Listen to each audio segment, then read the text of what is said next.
Assalamualaikum warahmatullahi wabarakatuh. Salam oplok-oplok.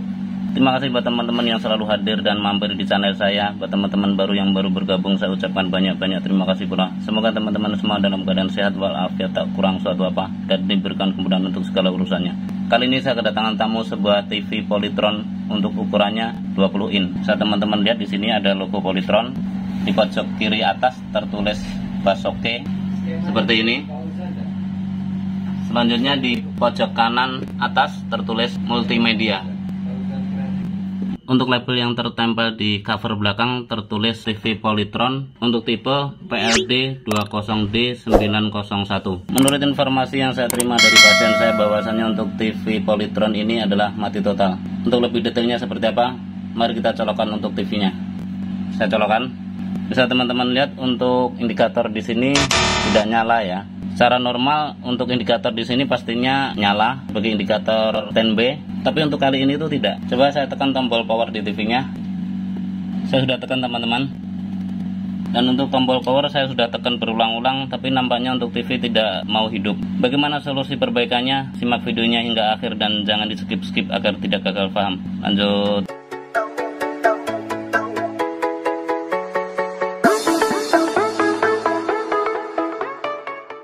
Selanjutnya, mari kita bongkar untuk TV-nya.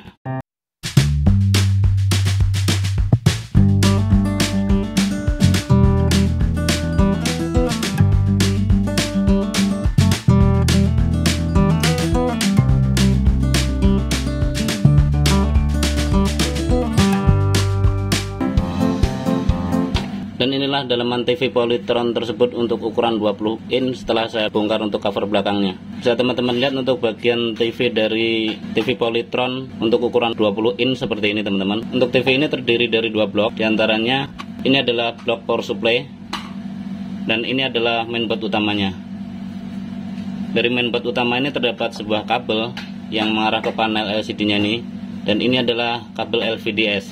Untuk blok yang memanjang di sini ini adalah modul T-Con atau timing control yang langsung terhubung ke panel LCD-nya. Untuk di bawah ini terdapat dua speaker kanan dan speaker kiri.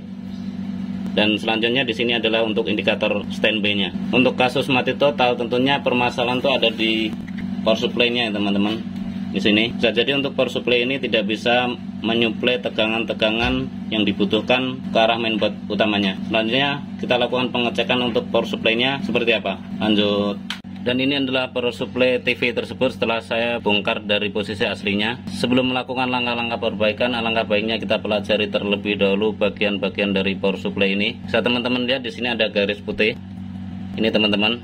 Dan garis inilah yang memisahkan antara area primer dan area sekunder. Untuk sebelah kanan dari posisi garis ini adalah blok area primer. Selanjutnya untuk komponen-komponen yang terdapat sebelah kiri dari garis ini adalah area sekunder. Untuk kasus mati total tentunya di area primer ini tidak bisa membangkitkan trafo switchingnya ini, yang kemudian trafo ini tidak bisa mengeluarkan tegangan-tegangan untuk mensuplai ke area mainboard utamanya. Untuk di daerah primer sendiri bisa kita pelajari. Untuk test point 220 itu masuk di test point ini. Selanjutnya dari point 220 ini masuk ke fuse. Di sini ada fuse teman-teman. Setelah fuse ini tegangan 220 masuk ke dioda. Di sini ini ada dioda 4 biji yang kemudian tegangan 220 AC diubah menjadi DC, dan tegangan tersebut kemudian di up menjadi 300 volt DC yang kemudian diumpan ke elko utamanya. Di sini ada elko utamanya. Selanjutnya 300 volt diumpan ke trafo switching, dan trafo ini didrive oleh sebuah MOSFET yang di pendingin ini teman-teman. Di bawahnya ini ada sebuah MOSFET. Dan MOSFET tersebut didrive oleh sebuah IC PWM yang kecil ini teman-teman. Ini adalah IC driver PWM yang memberikan sinyal-sinyal PWM ke MOSFET utamanya. Yang di sini. Ini MOSFET utamanya di dalam sana teman-teman. Kemudian untuk MOSFET ini ngedrive trafo switchingnya ini, kemudian mengeluarkan tegangan-tegangan DC yang disearahkan dengan menggunakan dioda, dan dari dioda ini kemudian difilter oleh dua elko ini, dan kemudian tegangan tersebut diumpan ke mainboard utamanya. Di test point ini pun ada sebuah soket, dan ini adalah soket untuk backlight. Kurang lebih seperti itu. Semoga bisa dipahami. Selanjutnya kita lakukan pengukuran tegangan. Untuk pertama kali tentunya kita pastikan untuk AC220 itu masuk di test point soketnya. Coba kita ukur, dan teman-teman bisa perhatikan di multitester saya. Bisa teman-teman lihat untuk test point 220 AC sudah masuk. Selanjutnya masuk ke filter ini harus terukur sama 220. Dan benar saja tegangan 220 itu masih hadir, artinya si fuse itu tidak ada masalah. Selanjutnya coba kita ukur untuk tegangan 300 volt apakah hadir, dan untuk range pengukuran saya rubah menjadi DC. Selanjutnya kita tes di elko utamanya apakah hadir 300 volt. Nah, bisa teman-teman lihat 300 voltnya hadir, terukur 309 volt DC dan itu stabil. Selanjutnya coba kita lakukan pengukuran untuk area sekunder apakah ada output untuk tegangan DC nya. Untuk groundnya saya tempelkan di body elko negatif di sini. Selanjutnya kita tes untuk outputnya di area sekunder. Ya, nampaknya di area sekunder hadir 12 volt. Ini juga hadir 12 volt. Nah, nampaknya untuk tegangan di area sekunder itu hadir. Bisa jadi untuk power supply ini tidak ada masalah ya teman-teman. Tapi saya nggak tahu kenapa TV tidak bisa setar ya. Coba saya ukur kembali di tes area lain. Nah, di sini juga hadir 12 volt. Selanjutnya akan saya selidiki lebih detail kenapa untuk TV ini belum bisa setar. Setelah saya menemukan hasil, saya akan share ke teman-teman. Lanjut.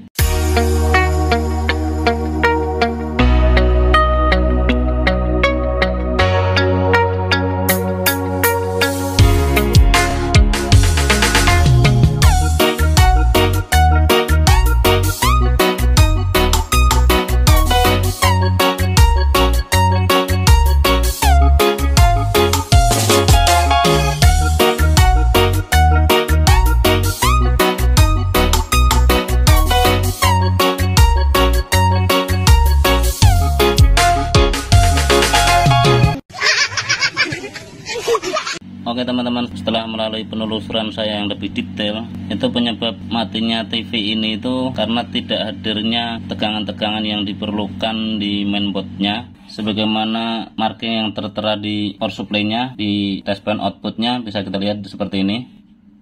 Nah, di sini bisa teman-teman lihat ada beberapa test point. Di antaranya di sini ada tegangan stand B, tegangan 5 volt, 5 volt B, 5 volt A, ground 12 volt, backlight dim, dan ground. Dari sekian banyak pin out ini, saya tadi melakukan pengukuran untuk tegangan stand B dan 5 volt itu tidak hadir teman-teman. Dan yang hadir itu tegangan 12 volt. Selanjutnya coba kita lakukan pengukuran tegangan terlebih dahulu biar teman-teman sekalian tahu. Kita ukur untuk test point ini berdasarkan marking yang tertera di sini. Selanjutnya coba kita lakukan pengukuran dari test point 1 hingga test point 12 ini apakah hadir tegangan-tegangan yang di test point ini. Coba saya colokkan dan kita lakukan pengukuran. Sudah saya colokkan. Selanjutnya kita lakukan pengukuran tegangan. Untuk groundnya saya tempelkan di sini. Selanjutnya kita lakukan tes pengukuran di tegangan 12 volt seperti tadi apakah hadir. Nah, bisa teman-teman lihat untuk 12 voltnya ini hadir. Tapi untuk tegangan stand B coba kita lakukan pengukuran. Nah, untuk tegangan stand B ini tidak hadir. Tegangan 5 volt berikutnya ini hadir tapi drop, terukur 2,023 volt. Tegangan 5 volt berikutnya ini hadir cuma malah minus seperti ini, minus 4,8. Yang harusnya ini nggak minus ya teman-teman. Ini juga minus. Saya juga bingung ini kenapa kok bisa minus ya. Tapi tegangan stand B nya 0, nggak ada. 5 volt B nya hadir 2,016, 5 volt A nya hadir tapi minus. Saya nggak tahu ini kok minus ya, bingung saya juga.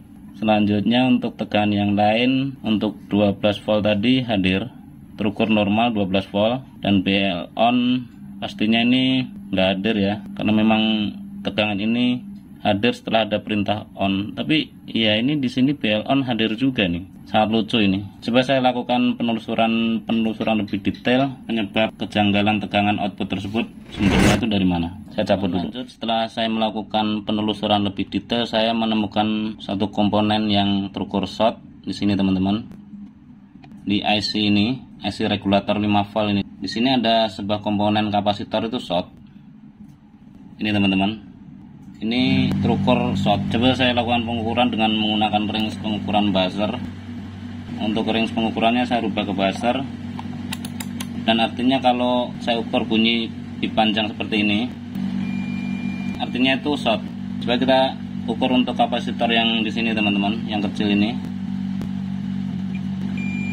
Nah, bisa teman-teman dengarkan, terdengar lebih panjang, artinya itu untuk kapasitor ini short. Saya nggak tahu shortnya ini cuma kapasitor ini aja atau IC-nya ini yang bermasalah. Selanjutnya saya akan telusuri lebih detail sumber shortnya itu dari mana. Lanjut. Oke teman-teman, setelah melalui proses perbaikan yang lumayan lama tadi teman-teman, dan dengan berbagai macam analisa saya menyimpulkan untuk IC ini tuh bermasalah teman-teman.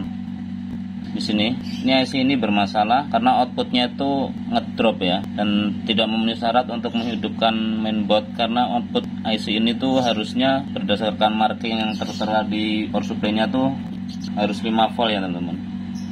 Nih, dan tadi saya sudah mencoba itu outputnya tuh cuma 2,7, 2,8 seperti itu, dan saya mengambil kesimpulan untuk memodif rangkaian di sini. Karena saya tidak mempunyai stok untuk IC ini. Ini IC ini adalah IC step down yang menurunkan tegangan dari 12 volt dan outputnya itu menjadi 5 volt yang kemudian ditransfer ke mainboardnya sebagai tegangan standby. Dan selanjutnya saya memodifnya dengan sebuah modul step down seperti ini. Ini modul step downnya. Untuk inputnya saya ambil dari 12 volt. Yang kemudian outputnya tuh saya setting dengan memutar trim potnya ini menjadi 5 volt. Selanjutnya output dari modul step down ini saya inputkan di tegangan standby di sini. Saya coba hidupkan untuk TV-nya biar teman-teman tahu. Saya sembling dulu untuk power supply-nya karena memang ini tegangan tinggi ya, biar lebih aman. Sudah. Selanjutnya coba kita hidupkan untuk TV-nya. Saya colokkan dan bisa teman-teman lihat untuk indikator standby-nya sudah nyala ya teman-teman, terlihat biru. Selanjutnya saya tekan tombol power di mainboardnya dan sudah merespon untuk indikatornya berkedip dan backlight sudah hidup ya teman-teman. Bisa teman-teman lihat di sela-sela ini terlihat backlight sudah hidup. Selanjutnya kita intip untuk tampilannya. Bismillahirrahmanirrahim. Dan alhamdulillah ini TV sudah hidup normal kembali. Selanjutnya saya akan rapikan dan kita coba kembali. Lanjut. Oke teman-teman, setelah TV saya sembling total dan coba kita hidupkan untuk TV-nya, saya colokkan, kita coba kembali, dan terlihat untuk indikator standby-nya hidup ya teman-teman, saat berkedip. Kita pencet tombol power di TV-nya. Sudah, kita tunggu sebentar. Dan alhamdulillah untuk logo Polytron sudah tampil.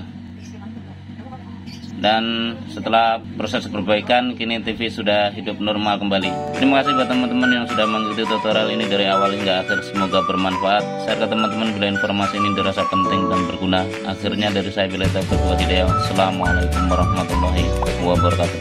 Salam koplo kodok.